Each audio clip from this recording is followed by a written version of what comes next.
Pernah nggak kamu ngerasa lelah? Bukan lelah karena terlalu banyak kerja, bukan karena kurang tidur, tapi lelah yang aneh, yang nggak bisa dijelaskan dengan kata-kata. Kamu bangun pagi, semua tampak normal, tapi ada sesuatu yang terasa berat di dada. Ada kekosongan kecil yang diam-diam menggerogoti dari dalam. Kamu coba isi dengan scroll media sosial, dengan ngobrol, dengan nonton series, dengan makan enak, tapi kekosongan itu tetap ada. Imam Al-Ghazali, seorang ulama yang hidup lebih dari 900 tahun lalu, pernah mengalami apa yang hari ini kita sebut krisis eksistensial. Beliau berhenti mengajar, meninggalkan jabatannya, pergi ke Damaskus seorang diri, dan dari pengembaraan batin yang sangat panjang itu, lahirlah sebuah karya yang oleh para ulama disebut sebagai mukjizat ilmu, Ihya Ulumuddin. Di dalamnya, Al-Ghazali bicara tentang jiwa manusia, tentang kenapa kita gelisah, tentang kenapa kita merasa hampa, dan tentang jalan apa yang bisa membawa kita pulang ke diri kita sendiri. Dan hari ini, kita akan membaca peta itu bersama-sama.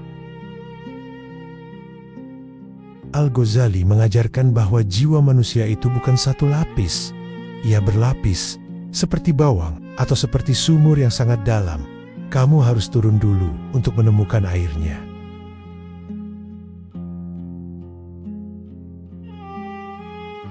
Di lapisan paling luar, ada yang namanya nafs amarah. Amarah artinya yang memerintah, jiwa yang selalu menyuruh ke arah keburukan. Ini bukan sesuatu yang bisa kamu lihat, tapi kamu pasti pernah merasakannya. Ketika kamu marah dan ingin membalas tanpa pikir panjang, ketika kamu tahu sesuatu tidak baik untukmu, tapi kamu tetap melakukannya. Ketika ego bilang aku harus menang, bahkan ketika hatimu tahu itu salah.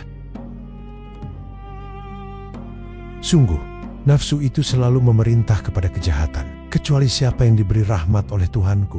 Quran Surah Yusuf ayat ke-53. Ini bukan kata-kata teologisis yang jauh dari hidup. Ini diagnosis yang sangat jujur tentang kondisi kita sehari-hari. Dan Al-Ghazali tahu, memerangi nafs amarah adalah jihad yang jauh lebih berat dari perang fisik apapun. Rasulullah SAW bersabda, saat kembali dari perang Badar, kita baru saja kembali dari jihad kecil menuju jihad yang lebih besar.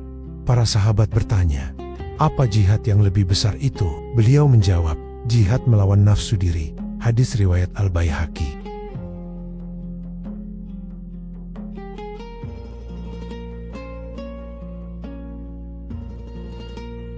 Di lapisan tengah ada nafs lawamah. Lawamah artinya yang menyesal, yang mencela diri sendiri.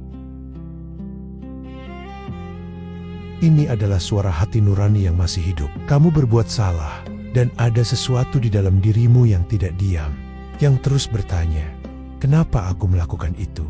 Kamu menyakiti seseorang, dan ada rasa tidak enak yang mengganggumu di malam hari. Dan aku bersumpah demi jiwa yang amat menyesali dirinya sendiri. Quran Surah Al-Qiyamah ayat kedua. Allah bersumpah demi jiwa ini, bukan jiwa yang sempurna, tapi jiwa yang menyesal. Karena penyesalan adalah bukti bahwa hatimu belum benar-benar mati.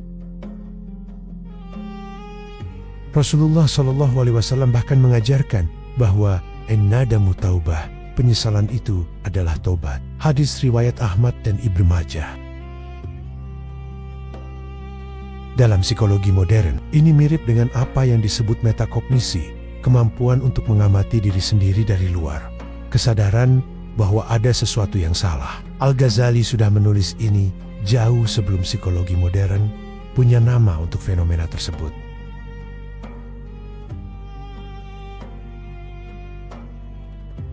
Di lapisan paling dalam, yang paling sunyi paling hening, ada nafs mutmainnah. Mutmainnah artinya jiwa yang tenang, jiwa yang beristirahat, bukan tenang karena tidak ada masalah, tapi tenang karena tahu bahwa di balik semua masalah, ada yang maha menggenggam segala sesuatu. Ada yang maha tahu, ada yang tidak pernah tidur dan tidak pernah lalai. Wahai jiwa yang tenang, Kembalilah kepada Tuhanmu dalam keadaan ridho lagi diridai. Quran Surah Al-Fajr ayat 27-28. Ini adalah undangan dari Allah, bukan perintah yang dingin, tapi panggilan yang hangat, seperti seseorang yang menunggumu pulang setelah perjalanan yang sangat panjang. Ini yang mungkin mengejutkanmu. Al-Ghazali tidak melihat kesedihan mendalam sebagai kegagalan. Ia tidak melihat kegelisahan sebagai tanda lemahnya iman. Ia melihatnya sebagai sinyal, seperti rasa sakit fisik yang memberitahumu ada yang tidak beres dengan tubuhmu. Kesedihan batin memberitahumu ada yang tidak beres dengan arah hidupmu. Jiwa yang sepi, menurut Al-Ghazali, bukan jiwa yang rusak. Ia jiwa yang lapar. Jiwa yang haus akan sesuatu yang lebih dalam daripada yang ditawarkan dunia. Barang siapa berpaling dari peringatanku, maka ia akan mendapat kehidupan yang sempit terasa sesak. Quran Surah Taha ayat ke-124. Kata anka dalam bahasa Arab menggambarkan sesuatu yang sempit, tertekan, tidak punya ruang untuk bernapas. Persis seperti yang dirasakan orang yang depresi. Dan Al-Ghazali menambahkan lapisan yang lebih dalam lagi. Kegelisahan itu muncul bukan karena hidupmu terlalu berat, tapi karena kamu lupa siapa dirimu dan untuk apa kamu ada.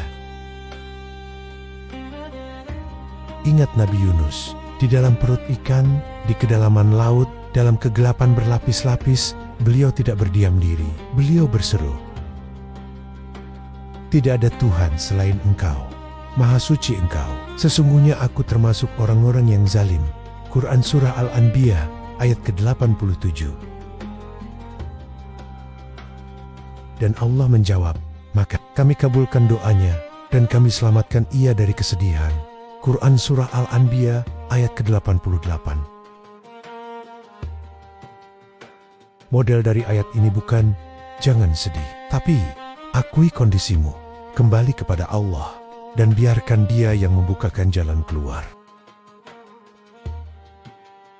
Nabi Yakub menangis hingga buta karena kehilangan Yusuf, tapi bahkan di tengah air matanya, beliau berkata, "Aku hanya mengadukan kesusahan dan kesedihanku kepada Allah." Quran Surah Yusuf ayat ke-86.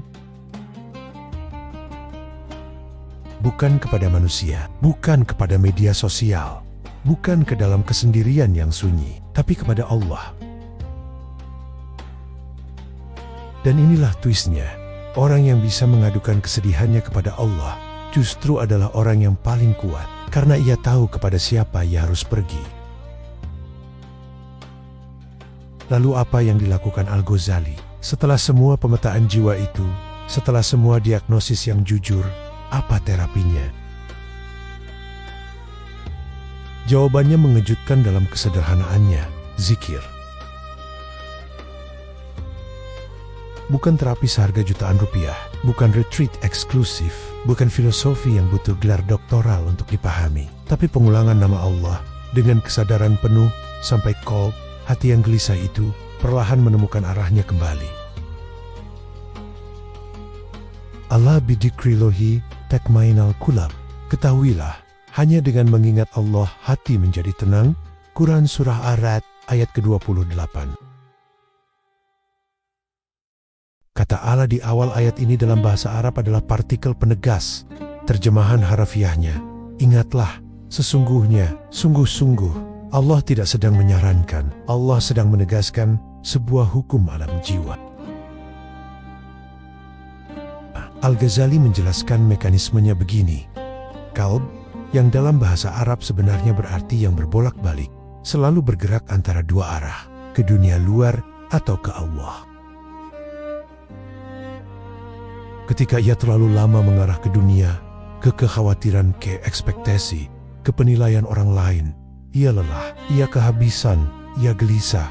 Ketika ia berbalik ke Allah, lewat zikir, lewat salat, lewat momen keheningan yang sadar, ia seperti baterai yang dicolokkan ke sumber aslinya. Dan Nabi SAW mengajarkan efek kolektifnya. Tidaklah suatu kaum duduk berzikir kepada Allah, kecuali para malaikat mengelilingi mereka. Rahmat meliputinya, Dan Allah menyebut-nyebut mereka di hadapan makhluk yang ada di sisinya. Hadits riwayat Muslim.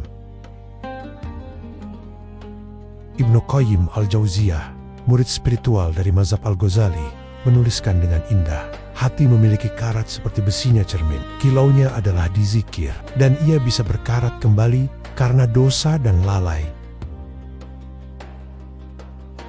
Bukan berarti zikir itu sulap, bukan berarti begitu kamu membaca subhanallah sekali, semua masalah hilang. Tapi, seperti olahraga, seperti terapi, seperti minum air di hari yang panas, tidak langsung menyembuhkan, tapi kamu butuhkan dan tubuhmu merasakannya. Maka izinkan aku menutup ini dengan sesuatu yang pribadi. Kalau kamu sedang membaca atau mendengar ini dalam kondisi yang berat, aku ingin kamu tahu, kamu bukan lemah karena merasa lelah. Kamu bukan kurang iman karena merasa kosong. Kamu hanya jiwa yang sedang mencari jalan pulang. Dan Al-Ghazali, 900 tahun yang lalu, sudah meninggalkan peta untuk itu. 3 lapisan jiwa. Depresi sebagai panggilan, zikir sebagai jalan. Dan satu ayat yang mungkin sudah kamu hafal sejak kecil, tapi mungkin belum pernah kamu rasakan benar-benar. Ala bizikrillahi ma'inul qulub. Hanya dengan mengingat Allah, hati menjadi tenang.